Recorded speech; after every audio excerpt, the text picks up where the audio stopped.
আসসালামু আলাইকুম রহমতুল্লাহি ওবরকাতুহু। সম্মানিত দর্শক, নির্বাচনের তফসিল ঘোষণা হওয়ার পর ভোটের মাঠে এবং ভোটের ময়দানে যে বিষয়টি নিয়ে সবচেয়ে বেশি আলোচনা হয়েছে সেটি হলো আওয়ামী লীগ এই নির্বাচনে কী ভূমিকা পালন করবে। আওয়ামী লীগ কাদেরকে সমর্থন দেবে কিংবা আওয়ামী লীগ ভোটাররা কোন পক্ষে যাবে, অথবা দেশের প্রধান প্রতিদ্বন্দ্বী যে দলগুলো রয়েছে বিএনপি এবং জামাত, এর প্রার্থীরা আওয়ামী লীগের ভোট আকর্ষণ করার জন্য কী কী চেষ্টা করবে এবং কাদের দ্বারা আওয়ামী লীগ মূলত ইনফ্লুয়েন্স হবে। আমরা যদি গত ১৭ মাসের চিত্র দেখি, সেক্ষেত্রে দেখা যাচ্ছে যে আওয়ামী লীগের নেতাকর্মীরা যাদের দ্বারা সবচেয়ে বেশি অত্যাচারিত হয়েছে তারা বিএনপি। আওয়ামী লীগের নেতাদের বিরুদ্ধে যারা মামলা করেছে বিএনপি। বাড়িঘর লুট, তাদের সহায় সম্পত্তি লুট এবং তাদেরকে সামাজিকভাবে অপদস্থ করা সহ আওয়ামী লীগের নেতাকর্মীরা যে গৃহহীন হয়ে আছে, পালিয়ে আছে, বাস্তুচ্যুত হয়েছে মূলত বিএনপির ভয়ে। এটা হলো একেবারে সত্য কথা। এখন এই অবস্থাতে বিএনপির লোক যদি আশা করে আওয়ামী লীগের ভোট তাদেরকে দিবে, আওয়ামী লীগের সঙ্গে তাদের একটা বন্ধুত্ব হবে, এটা শেখ হাসিনা দূরে বসে বা যারা দেশের বাইরে আছেন আওয়ামী লীগের নেতৃবৃন্দ, তারা এই যে বিএনপির যে তাপ চাপ মাঠে ঘাটে ময়দানে যা কিছু হচ্ছে এটা তারা টের পাচ্ছেন না। বাংলাদেশে যারা আওয়ামী লীগের লোকজন পালিয়ে আছেন তারা বুঝতে পারছেন যে তারা বিএনপির দ্বারা কতটা ক্ষতিগ্রস্ত হয়েছে। আওয়ামী লীগের যে সুবিধাভোগী শ্রেণীগুলো রয়েছে যারা গত ১৫ বছর ধরে বিভিন্ন মার্কেটের সভাপতি সেক্রেটারি হচ্ছিল, ফুটপাত দখল করে রাখছিল, প্রশাসনে দালালি করছিল, টেন্ডারবাজি থেকে শুরু করে বিভিন্ন রকম ব্যবসা বাণিজ্য করে এরকম লোকের সংখ্যা কম করে হলো ২০ থেকে ৩০ লাখ। এই যে ২০ থেকে ৩০ লাখ যারা কোনো কাজ করতো না, শুধু দালালি করত, চাঁদাবাজি করত, দল ক্ষমতা আছে এটা ব্যবহার করে তারা চলতো। এবং এটা যদি আপনি আস্তে আস্তে নিউক্লিয়াসের দিকে নিয়ে আসেন যে ২০ লাখ লোক ধরুন এভাবে দালালি করে চলতো। ২০ লাখের লোকের মধ্যে মেজর স্টেক হোল্ডার হয়তো ছিল ১ লাখ। যেমন একজন কন্ট্রাক্টর, সে 80% টাকা খেয়ে ফেলত আওয়ামী লীগের নেতা, আর তার আশেপাশে যারা দালাল, পিয়ন, ড্রাইভার সব মিলিয়ে ধরুন তাকে কেন্দ্র করে হয়তো ১০ জন, কোনো কোনো ক্ষেত্রে ২০ জন, কোনো কোনো ক্ষেত্রে ১,০০০ জন লোক, তারা এই বাকি 20% ভাগযোগ করে খেতে এবং মনে করতে এইভাবে তাদের জীবন যাবে। গত ১৭-১৮ মাসে এই তাদের সবগুলো সহায় সম্পত্তি, ব্যবসা বাণিজ্য বিএনপির যারা লোকজন তারা নিয়ে নিয়েছে। আর এই লোকগুলোর যে সহায় সম্পত্তি, স্ত্রী, পুত্র, সন্তান থেকে শুরু করে যা কিছু রয়েছে, স্মরণকালের সবচেয়ে ভয়াবহ অবস্থায় তারা রয়েছে।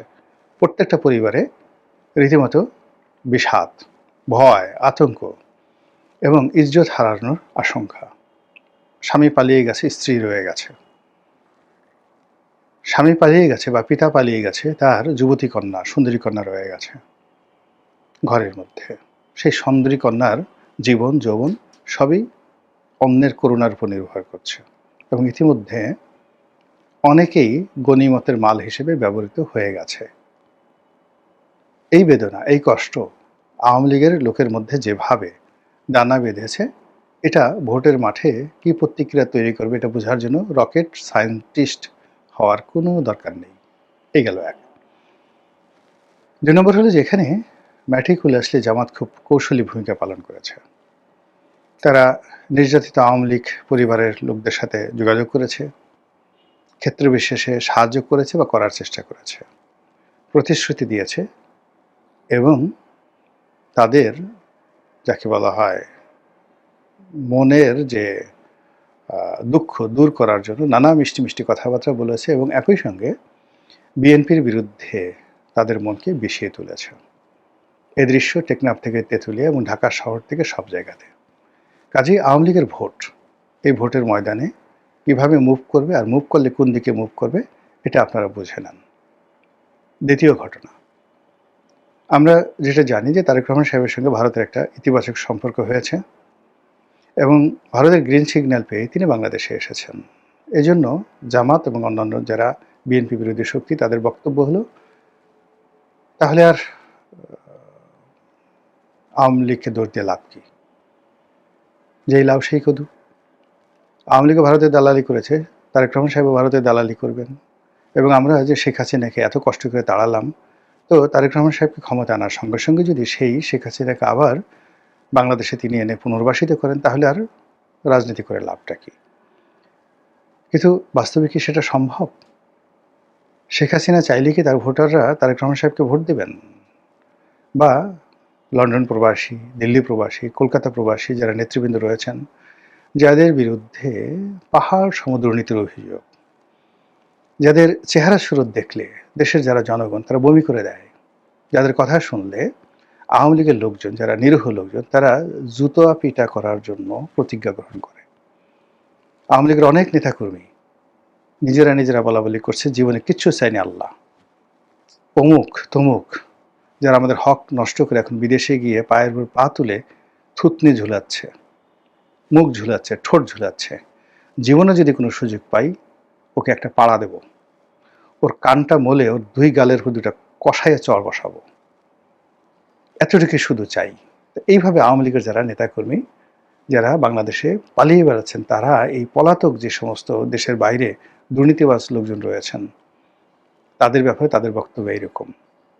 ফলে রাজনীতি যে মেরুকরণ, সেই মেরুকরণে আওয়ামী লীগের যে সকল চিহ্নিত দুর্নীতিবাজ, চিহ্নিত গলাবাজ, যাদের কারণে গত 15টি বছরে আওয়ামী লীগের সর্বনাশ ঘটেছে, শেখ হাসিনার সর্বনাশ ঘটেছে, লক্ষ লক্ষ নয় কোটি কোটি নেতাকর্মীদের জীবন বিপন্ন হয়ে পড়েছে, অনেকে মৃত্যুর দরজায় পৌঁছে দিয়েছে। এই ট্র্যাজেডি কখনো আওয়ামী লীগের লোকজন ভুলতে পারবে না। 75-এর 15 আগস্টে যে দুর্ঘটনা জাতীয় জীবনে ঘটেছে, সেটা আওয়ামী লীগের মানুষজন, তখন ছোট অর্থনীতি ছিল, অতটা বুঝতে পারেনি। কিন্তু এবার যখন কারাগারে রমেশ বাবু মারা গেলেন, সাবেক মন্ত্রী রমেশ চন্দ্র শীল বোধ হয়, মির্জা ফখরুল ইসলাম সাহেবের ওই আসনে 5 বারের এমপি, কাকাবাবু ডাকতাম। মানুষ ওনার এলাকার লোকজন বলতে পারবেন, কিন্তু আমি তাকে আপাত মস্তকে একজন মিতব্যয়ী, সৎ, ওয়েল বিহেভড মানুষ হিসেবে দেখেছি।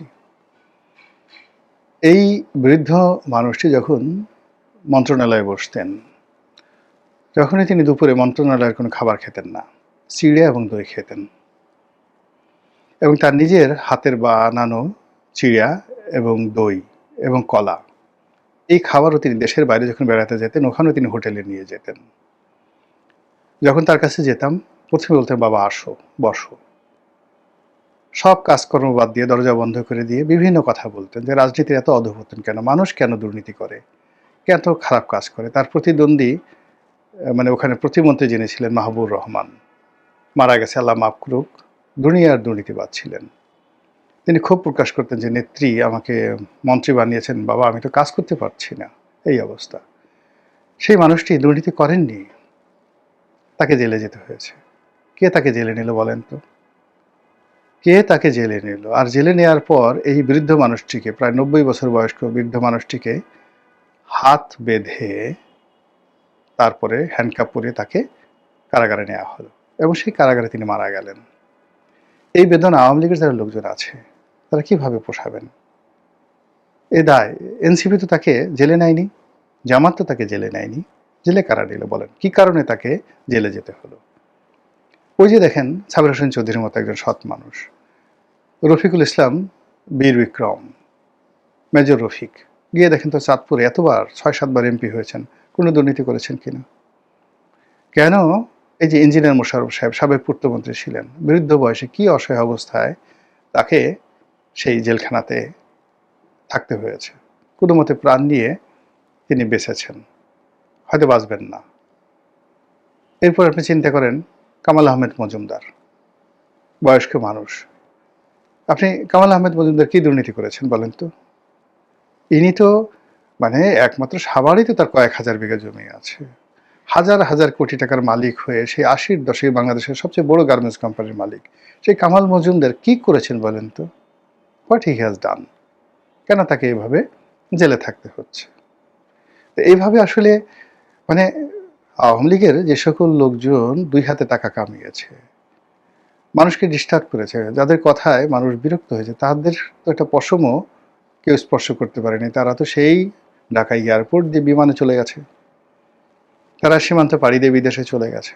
আর যে সমস্ত মানুষ সৎ, অনেস্টি, ওই যে মিস্টার মান্নান, আব্দুল মান্নান, পরিকল্পনা মন্ত্রী ছিলেন, তাকেও তো জেলে যেতে হয়েছে।